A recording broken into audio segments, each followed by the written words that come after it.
What's up, y'all? It's Henry from the PSI Defense Channel coming to you again with another video.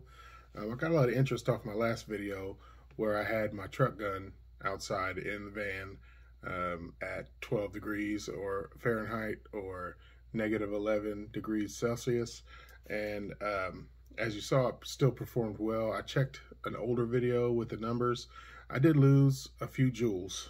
You know, it wasn't very much because prior to it sitting in the van for 5 months and freezing, I was shooting 52 to 54 joules consistently.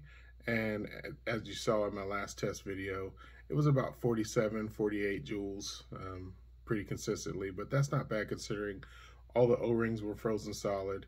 It hadn't been touched, cleaned, disassembled in over 5 months. It's been riding in my van, bumping around while we're on deliveries, but that's not bad at all. The interest I got was what happens to CO2 when it's frozen. The reason why you're able to use 12 gram CO2 cartridges to power these launchers is because this is filled with liquid CO2. Under pressure, it is a liquid form. When it expands exponentially and turns into a gas, which is what powers our launchers. Heat aids in that process. Cold hinders that process because, as you know, gas, as you freeze it, condenses down to a liquid anyways. It takes quite a bit of extreme low temperatures to freeze liquid CO2 to become solid, but the science behind it is if it's colder, it's not able to react with the changes in atmospheric pressure to allow it to convert from its liquid state to its gas state as it normally would in typical ambient temperatures. So what I'm going to do today, this is all warm. I'm going to use my FSC. This is my current configuration. Of course, I love the Balder Minis, Balder Pros, Balder S's, all those Balders from Olight. It's got Comritech fiber optic sights. It's got the prerequisite Hogue handall grip sleeve. It's got a Grimberg compensator, and I've got Grimberg barrels and stuff, you know, but sometimes I like to run shaped projectiles. Not that I'm abandoning the Grimberg barrels; they're wonderful, but this has been how I've liked to run this launcher with a 7-inch T8.1 stock barrel, which is all the stock barrels from Tiberius were made by Lapco.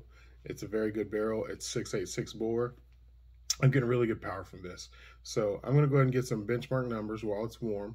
Then I'm going to leave it outside for several hours, let it really freeze down. I believe it's cold again outside, somewhere in the 10 to 13 degree range. But I'm going to do 12 grams of CO2 and 5 Joule V2 shots. I always like to do 5 when I'm testing 12 gram CO2s because it gives you some relatively solid numbers before the PSI starts to drop. And I weighed all these joules. They're all V2s. They're all similar shape and weight. So let's head out to the garage and get some benchmark numbers. All right, y'all, here we go. I decided to go with 6 Joule V2s in the mag to simulate the new crop of 12 gram 6-round CO2 mags that they're coming out for the FSC and TCP. Sterling Self-Defense has a real nice new one, has a big old fat handle on them.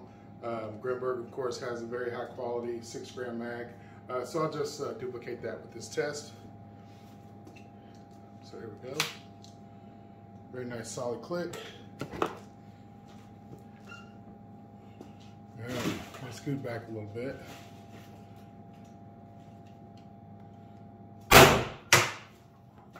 All right, 346. See why I like the T8.1 barrel in here.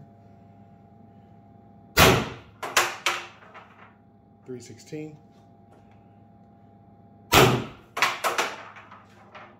It's 288. 272. 254. 234, and I believe, yep, that's it. And I do also have the Sterling Self-Defense full PRV delete kit, which comes with PRV deleted spring pad, VKS bolt spring, and VKS sear spring in this, along with a few of my other regulator spring mods. So there's that. What I'm going to do, I'm going to go ahead and sit this out in the backyard to freeze up. Probably take my boulder off of here, but I'll set it out back so it freezes up nice and good. And then when it gets down to about 10 degrees or so, I'll run the second part of this test. All right, guys, here we go. I've had my FSC sitting out here for well over an hour. As you can see, I got some more ice that I'm planning on testing for some really cool slow motion destruction testing. And what we got here, it's not as cold as it was last night, but it's 29 degrees Fahrenheit, about -2 degrees Celsius, but still below freezing. Everything is nice and cold, below freezing level. So let me slap this in, get my chrono back to the range, see what we get. All right, guys, brought this directly inside. I really wish it was as cold as it was last night. It was around, you know, around 10-13 degrees Fahrenheit last night, -11 degrees Celsius, but it's below freezing. This is extremely cold. CO2 canister is very cold. O-rings are cold, springs are cold, heat core is cold. All right, here's my click. See what we got. All right, there he is. Yeah, quite a bit of drop. 256.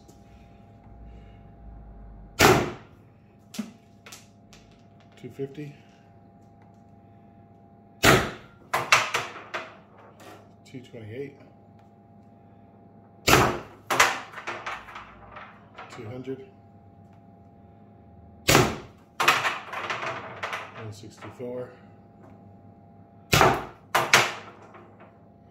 120. I think that's it. Yep.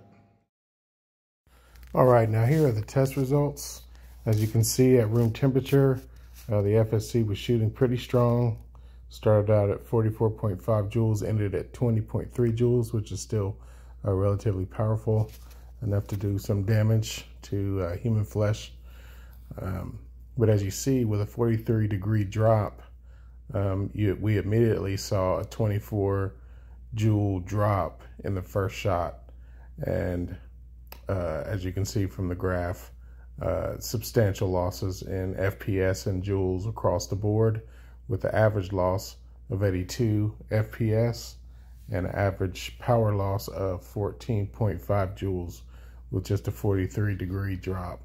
If it was even colder, I'm without a shadow of a doubt, I'm positive that there would be even more substantial losses there. But as you can see, CO2 does not perform quite as good with cold weather as it does with room temperature weather.